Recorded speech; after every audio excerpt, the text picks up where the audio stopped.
में वर्तमान समय में देवगुरु बृहस्पति शुक्र की वृषभ राशि में वक्री अवस्था में गोचर कर रहे हैं और 4 फरवरी 2025 तक वक्री अवस्था में ही रहेंगे। लेकिन देवगुरु बृहस्पति 28 नवंबर 2024 को मृगशिरा नक्षत्र से निकलकर चंद्रमा के रोहिणी नक्षत्र में प्रवेश करेंगे और 10 अप्रैल 2025 तक गुरु चंद्रमा के नक्षत्र में ही गोचर करेंगे। तो आइए जानते हैं कि तुला राशि वालों के लिए गुरु का नक्षत्र परिवर्तन कैसा रहेगा। आने वाले 135 दिनों में क्या कुछ बदलाव आपके जीवन में आने वाला है।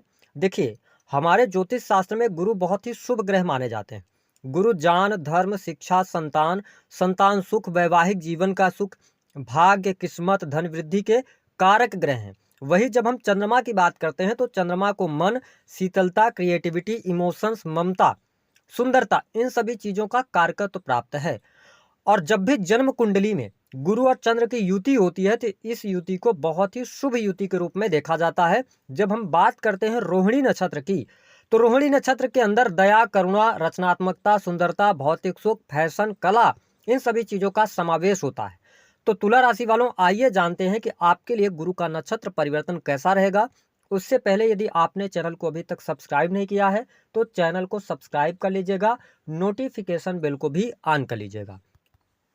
देखिए, देवगुरु बृहस्पति की जब हम बात करते हैं तो आपके लिए बृहस्पति तीसरे भाव और छठे स्थान के स्वामी होकर वर्तमान समय में आपके 8th हाउस से गोचर कर रहे हैं। ये वक्रीगत अवस्था में भी हैं। साथ ही चंद्रमा जो होते हैं, चंद्रमा आपके 10वें स्थान के स्वामी होते हैं। आप ये मान के चलें कि यह समय आपके लिए बेहद ही शानदार जाने वाला है। पिछले समय से जो परेशानियां आपके जीवन में चल रही थी वो परेशानियां आपकी समाप्त होंगी। विशेष तौर पर करियर के लिहाज से अगर देखा जाए तो गुरु का यह नक्षत्र परिवर्तन आपके लिए लाभकारी सिद्ध होने वाला है। विशेष तौर पर यदि देखें तो आपके लिए करियर में उन लोगों को बहुत अच्छा लाभ प्राप्त होने वाला है जो लोग क्रिएटिविटी के किसी क्षेत्र से जुड़े हुए हैं। तुला राशि वालों, अगर आप अपना बिजनेस कर रहे हैं, व्यापार कर रहे हैं, तो किस प्रकार के व्यापार से ज्यादा बेहतर लाभ आप प्राप्त करने में सफल होंगे। तो देखिए, जो लोग ऐसा कोई कार्य करते हैं जो कि पब्लिक से जुड़ा हुआ है, मीडिया से जुड़ा हुआ है, क्रिएशन का काम है, ऑनलाइन के काम हो गए या कॉस्मेटिक से जुड़े काम, ब्यूटी सैलून, पार्लर और साथ ही फूलों का व्यापार, इन सभी क्षेत्र में अगर आप लगकर काम कर रहे हैं तो निस्संदेह यह समय आपके लिए बहुत बढ़िया रहेगा। इसके साथ ही जो लोग online video blogging, video creating का काम करते हैं, इमेज ब्रांडिंग का काम हो गया, साथ ही सेल्स, मीडिया, मार्केटिंग से जुड़े जातकों के लिए भी अच्छा परिणाम यहाँ पर देवगुरु बृहस्पति देने वाले हैं। हाँ, करियर के मामले में थोड़ा बहुत करियर को लेकर आप चिंतित रहेंगे। जो लोग नौकरी में हैं, विशेष तौर पर प्राइवेट सेक्टर के अंदर नौकरी कर रहे हैं, उनके लिए भी समय अच्छा रहेगा।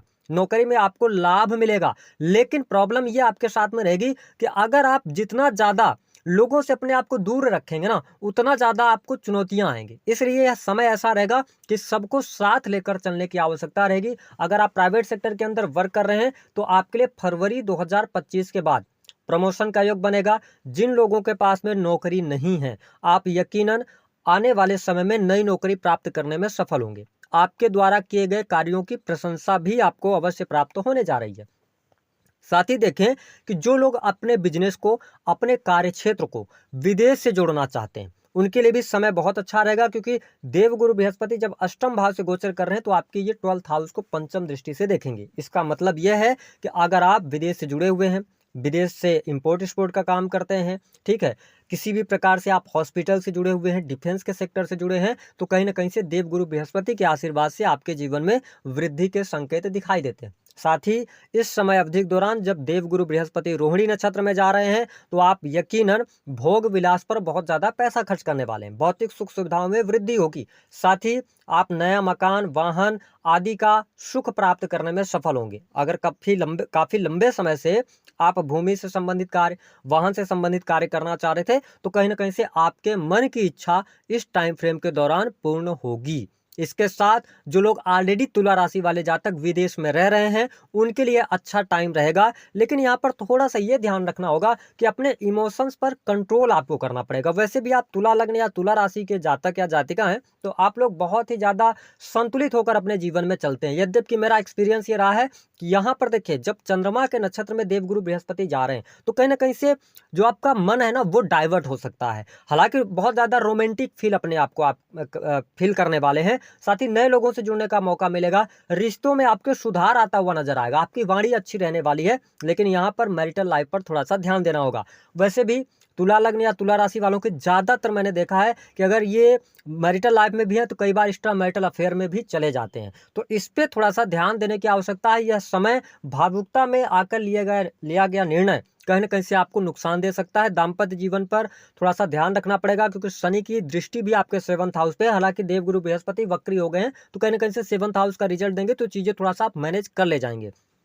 लेकिन वैवाहिक जीवन में उतार चढ़ाव की स्थिति थर्ड पर्सन की वजह से हो सकती है, इसका ध्यान रखें। वही कुटुंब परिवार की जब हम बात करते हैं, समय बहुत अच्छा रहेगा। परिवारजनों का सहयोग और सपोर्ट आपके लिए मिलता नजर आ रहा है, आपके बैंक बैलेंस में वृद्धि होगी। निसंदेह तुला राशि वालों, यह जो 135 दिन का टाइम है, तो इसमें आपको जो पैसा आपके पास आ रहा है, फ्लो में पैसा आएगा, धन बहुत अच्छे तरीके से आपके पास आने वाला है। आपके कार्य क्षेत्र से आएगा, आपके बिजनेस से आएगा, आपकी नौकरी से पैसा आएगा, रुका हुआ फंसा हुआ पैसा आएगा, है ना। तो जो मैंने सेक्टर्स बताए हैं, तो आपके लिए यहाँ पर समय बहुत अच्छा है। तो आप कोशिश करें कि इस पैसे को आप जोड़ कर रखें, इस पैसे को आप अपने बैंक में डालें। लेकिन यहाँ पर इस चीज का ध्यान भी रखना पड़ेगा कि कैरियर में जल्दबाजी करना आपके लिए उचित नहीं रहेगा। कैरियर को लेकर कोई आप गलत डिसीजन ना लें, इस पर आपको थोड़ा सा ध्यान देने की आवश्यकता हो सकता है। आपके सामने कोई ऑफर आए, आपको पार्टनरशिप का ऑफर आ जाए, तो जो आपका संचित धन है ना, उसका इस्तेमाल नहीं करना है, ये ध्यान रखिएगा। अन्यथा इस टाइम फ्रेम के दौरान कहीं ना कहीं से संचित धन को लेकर भी प्रॉब्लम आपके लिए आएगी। आपके साथ कोई स्कैम ना हो, हड़बड़ाहट में काम नहीं करना है, क्योंकि तुला लग्न या तुला राशि मैंने कहा संतुलित होते हैं।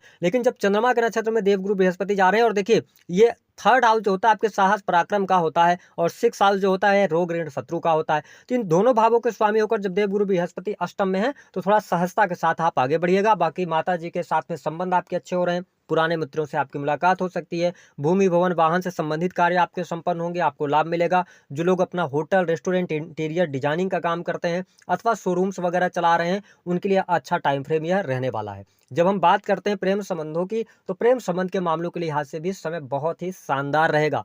इस टाइम फ्रेम के दौरान आप अपने पार्टनर के साथ में क्वालिटी टाइम स्पेंड करने वाले हैं। साथ ही नए प्रेम संबंध भी आपके स्थापित होते नजर आ रहे हैं। और जो आपका प्रेम संबंध है, पहले से आप रिलेशनशिप में, अगर आप प्रेम विवाह की तरफ आगे बढ़ना चाहते हैं, तुला लग्न या तुला राशि आपकी, आप बिल्कुल प्रयास कर सकते हैं, आपको लाभ अवश्य प्राप्त हो जाएगा। हालांकि शत्रु संबंधित समस्याएं आपकी समाप्त होंगी, कोई बहुत ज्यादा निगेटिव स्थिति आपके लिए नहीं बन रही है, चीजें आपके लिए अनुकूल रहेंगी, आपकी क्रिएटिविटी में वृद्धि होगी, रचनात्मकता आपकी बढ़ेगी। साथ ही अपने ऊपर आप पैसा खर्च करने वाले हैं, कुछ शॉपिंग वगैरह बढ़ चढ़कर आप करेंगे। इस टाइम फ्रेम के दौरान अपने आप को अच्छा दिखाने के लिए आप प्रयास करेंगे, तो ये स्थितियां बेहतर है।